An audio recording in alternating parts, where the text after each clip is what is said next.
The concept of becoming God's favorite may seem daunting or even arrogant, but it's a biblical principle that's rooted in God's desire for intimacy and relationship with His children.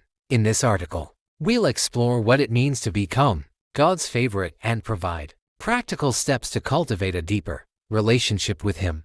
Understanding God's favor. God's favor is not about being superior or more deserving than others. It's about being in a position of blessing, protection, and divine guidance. When we experience God's favor, we're empowered to live a life that honors Him and reflects His character. In the Bible, we see numerous examples of individuals who experienced God's favor, including Noah, who found favor in God's eyes and was spared from the flood, Genesis 6-8. Abraham, who was chosen by God to be the father of a great nation, Genesis 12-1-3. David, who was described as a man after God's own heart. Characteristics of God's favorites. While we can't earn God's favor through our own merits, there are certain characteristics that are common among those who experience His favor. 1.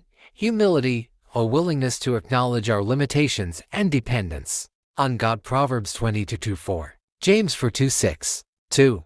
Obedience, a commitment to follow God's commands and principles, John 14:15. 1 John 2:3. 3.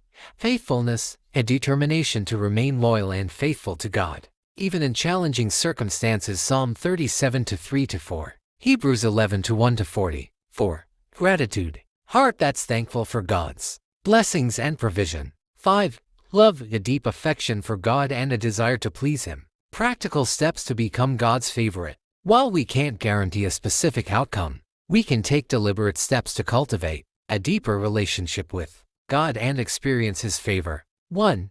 Spend quality time with God. Prioritize daily prayer, Bible study, and worship to deepen your intimacy with God. 2. Obey God's commands. Study and apply biblical principles to your life, trusting that God's ways are higher than yours. 3. Serve others. Look for opportunities to serve and bless others, reflecting God's character and love. 4. Practice gratitude and praise. Cultivate a heart of thanksgiving and praise, recognizing God's goodness and provision in your life. 5. Seek forgiveness and restoration. Regularly examine your heart and life, seeking forgiveness and restoration when needed. Becoming God's favorite is not about achieving a certain status or position. It's about cultivating a deep, intimate relationship with Him by embracing humility, obedience, faithfulness, gratitude, and love. We can experience God's favor and blessing in our lives. As we journey through life, let's remember that God's favor is not limited to a select few. It's available to all who seek Him with a humble heart and a willingness to obey. May we strive to become God's favorites, not for our own sake, but for the sake of His glory and our eternal benefit. Please like, share, comment, and subscribe to my channel.